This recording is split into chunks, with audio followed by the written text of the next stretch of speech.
God is good. All the time. All the time. God is good. The will of the Father. Yes, I Yeah, will. The will of the Father. Yes, I will. Sabi nga ngayon po ay kapistahan ng ating mahal na ina, na kung saan ito yung, sabi nga ni Ate Venus, ito daw yung kapistahan ng kanyang pagiging reyna ng langit at ng lupa. Yan, yung kapistahan kung saan nagdiriwang ang mga anghel sa kalangitan para sa ating inang Maria, na kung saan si Mama Mary, kitang-kita natin yung kanyang kababaang loob. Amen. Paano natin nakita yung kababaang loob ni Mama Mary? Na kung saan ang sabi ng ating mahal na ina nung siya'y pinagpahayagan ng anghel, diba? Pinagpahayagan siya, ikaw ay magbibigay ng isang lalaki at tatawagin ka taas-taas ng Diyos. Ano yung sagot ni Mama Mary?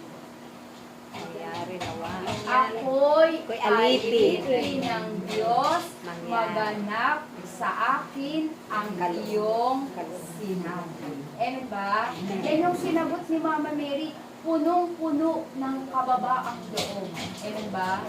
Tingnan niyo yung mga kamay niyo, mga kapatid. Hello! Hi. Ilahat niyo ngayon mga kamay niyo. Nakaganito o ganito. Tignan niyo yung ganyang kamay niyo. Ganito o ganito. Ganyan. Ganito ate. Yan. Ano nakita niyo? Cutex. Tsaka? Kulubot. Yan. Kulubot. Kulubot. Bakit naging kulubot? Matanda na kasi. Hindi. Iyan yung bunga ng inyong kababaang loob habang maliit ang mga bata hanggang sa paglaki. Inaalagaan ninyo ang inyong mga anak. Amen ba? Amen. Sa kabila ng kayo ay mga magulang. Sa kabila ng kayo ay mga magulang, ginagawa ninyo parang nyo. Hindi kasi wala naman akong anak. Anong gagawin ko? Alam mo, sa mo kasi sarili Kami ko. mga anak mo. Diba? Sa kabila ng pagiging magulang ninyo, nandoon yung inyong kababaang loob. Amen ba? Kasi nga, sabi daw, ang mga magulang, lalo na ang mga nanay, di ba? Sabi nga, huling natutulog, unang nagigising. Bakit? Aligaga. Mga basic. Aligaga, bakit aligaga? Naku, yung anak ko papasok, kailangan kong ayusin yung kanyang uniform. Naku, yung anak ko papasok, kailangan kong lutuan ng itlog para naman pagdating sa school ay merong laman ng tiyan. Mayroon pa yung mag-aral ng walang laman ng tiyan. Diba? Yung mga kabataan natin, Diyos ko, kabataan namin, ang hirap-hirap talaga ng buhay. Minsan papasok ka ng walang almusal. Amen ba? Pero tapos na yun. Tapos na yung parte ng buhay natin na yun. Amen ba? Ngayon, sa pamamagitan ng mga ginawa nating pagsunod sa kalooban ni Amang Yahweh, inangat na tayo dun sa ganong kalagayan. Kaya bunga ng mga kulubot na yan, yun yung bunga ng inyong kasipagan. Diba? Nag-alay kayo ng inyong mga buhay. Hindi katulad dun sa mabuting balita ng mga Pariseo, hindi nila kayang gamitin ang kanilang mga kamay. Pero tayo, kayong mga nanay, talagang kahit minsan pagod na kayo, gagawin nyo pa rin yung inyong mga tungkulin. At minsan, kasama pa dyan, yung syempre bilang mga nanay, nakakarinig din tayo ng mga salita. Minsan, hindi natin nagugustuhan. Free yun eh. Free yun bilang mga nanay. Amen ba? At minsan, sabi nga nung nababasa ko lagi sa Facebook, ang mga nanay daw, umiiyak na lang sa unan. ang tanging nakakaalam yung mga unan.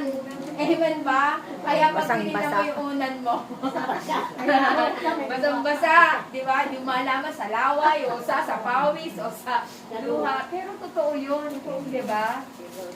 Kaya nga si Mama Mary, nung nakita niya yung kanyang anak, basang-basa din ang kanyang mga mata sa luha. Bakit? Hindi niya sukat akalain na yung anak niya na inalagaan, inaruga, diba? Ganun lang yung kahihinatnan. Diba? Kayo nga, may mga anak nyo, ayaw niyo silang paladapuan sa mga langaw. Kung pwede nyo lang ibigay yung mga magagarang bagay. Kung pwede lang, bata pa lang, bigyan nyo na sila ng magagarang kotse. Kaya lang hindi pwede kasi wala pa tayong Wala pang garahe. Sabi nga ni Ate Milet, yung pambili ng banig, di alam. Diba? Sobrang paghihirap. Diba? Sobrang paghihirap. Diba? Kaya nga yung mga inyong ginawa, yun yung bunga. Kaya nga dati, alam mo, naalala ko, sabi doon sa mensahe ni Mama Mary, yung paggalang daw ng mga anak sa mga magulang ay isang tropeyo. Amen ba? Isang tropeyo. Na kapag lagi kang yung binibigyan ka ng paggalang ng anak mo, nakakataba ng puso. Hindi mo nila ibigay yung pinansyal na pangangailangan mo. Sapat na yung kanilang paggalang at pagmamahal. Amen ba? Yun yung isang napakasarap sa pakiramdam ng isang nanay. Na kung saan, yung mga iba, hindi nila nararanasan yun. Siguro nga, katulad ng sinabi ni brother, hindi nila naituro yung katulad ng pagtuturo ng ating Panginoon. Amen. Kasi nga parang ano yan eh, kung ano ang iyong itinanim, ay siya mong aaninin. Kaya kung gusto mo ng tayo o kung gusto natin na tayo ay laging igalang ng ating mga anak, ng inyong mga anak, kailangan hindi porke mga anak lang natin sila at sila'y maliliit pa, hindi natin sila igagalang. Kailangan igalang din natin sila. Kasi meron na silang mga damdamin. May mga damdamin na yan na minsan nasasaktan na rin yung kanilang damdamin na hindi natin namamalayan.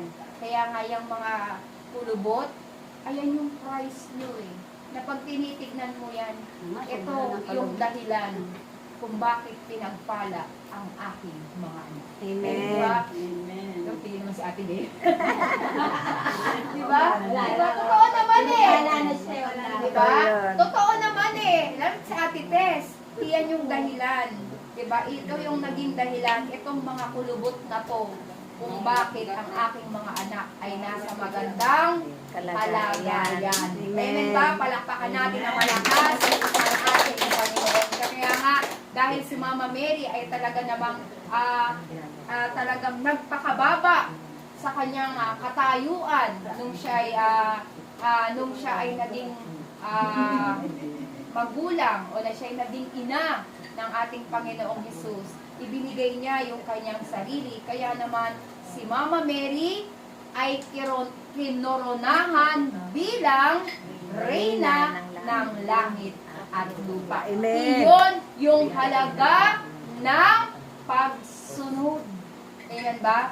Kaya nga tayo, praise the Lord, tayo, ang dami nating mga babae dito, halos lahat puro kababaihan na tayo, di ba? Yung mga lalaki, hindi natin alam bakit nawawala yung mga ama. Di ba? Nawawala sila, no? Mga iba kasi rin naman dito, byuda na. Di ba? Pero sa totoo lang, kahit yung mga ibang, kahit may asawa ko, dati nadala ko na dito, ngayon, unti-unting nag-i-skip pa pala yun. Hindi natin mahalaman kung anong bakit napapaso sila eh, no? Puro mga lula na kasi kasama mo. Ayun, kasi puro na raw mga lola. Pero hindi, kasi ang pinunta naman natin dito ay Diyos. Ang Diyos. Hindi naman ang pinuntahan natin dito yung mga sister eh. Di ba? Kaya nga, nagtataka lang eh. Si brother na lang matibay. Saka si Kuya Ben. Kasi bakit? Wala na mali siya. Si Kuya Ben. Si Kuya Ben ba? Si Kuya Ben ba? Diba? Si Kuya Ben may edad na yan eh. Diba? Kaya buti praise the Lord kahit papano. 26 na rin si Brother Ben. O, diba? O, may mga edad na. Kaya nananatili dito. Kasi bakit? May pupuntahan pa ba sila? May tatanggap pa bang trabaho sa kanila? Wala naman. Wala naman na sila matatanggap na trabaho sa kanila eh. Diba? Kaya nga, yung kahalagahan ng ating pagsunod na may kababaang loob, ito ay nagbubunga ng tagumpay. Di ba? Amen. Kaya nga yung kahalagahan ng inyong pagiging nanay, pagsunod ninyo sa kalooban ng Diyos na ipakita yung inyong pagiging nanay para sa inyong mga anak ay nagbubunga ng tagumpay ng Amen. inyong mga anak. Amen ba? Amen. Kaya nga nakakatuwa yung mga isang pamilya na kung saan nakikita na yung mga anak nila talagang na lahat mga titulado, no? Nakakatuwang tignan. Kasi sasabihin ng isang nanay, ito na pala yung pinaghirapan ko simula nung bata pa kayo. Diba, nakakatuwa yung mga ganun, ano? Tapos lahat sila dadating, may kanya-kanyang regalo. Oh, wala naman si Sister Tess. May mga kapatid ka na. May mga Oo, pamangkin wala naman si yan. Sister Tess. Ano magre-regalo? Di bali, aambon na lang ako sa mga regalo. Ang dami. Amen ba? Amen. Para, sabi nga ni brother kanina, tayo daw ay Pati. magkakapatid. Kaya kung tayo magkakapatid, yung anak mo, anak ko. Amen ba? Yung anak nyo, Anak anak mo. nyo. Pero anak ko din. Kasi magkakapatid tayo. Amen ba? Amen. Sa Panginoon. Sa kay Kristo. Kaya nga, kung napakakatulad kung tutularan natin at gagawin nating modelo ang pagsunod ng ating mahal na ina mula doon sa kanyang binitawang salita na ako'y alipin ng Diyos. Amen. Tayong lahat po ay pagpapalain ng Diyos. At ito Amen. po yung halaga ng ating mga ginagawa. Ito pang mga paghayo natin, hindi po ito, ito po yung susi para makamit natin yung tagumpay. Katulad ni Ate Bebe, kahit sa bahay-bahay siya, tumitira, lumilipat. Pero yung gawain, pilit niyang dinadala doon. Kaya nga sabi sa kanya doon sa mensahe, ito yung pagpapala na kanyang natanggap mula doon sa kanyang pagtanggap sa gawain ni Amang Yahweh. Kita nyo, tagumpay. Parang si Amen. Mama Mary, tagumpay. Kaya si Mama Mary ay naging reyna ng langit at lupa.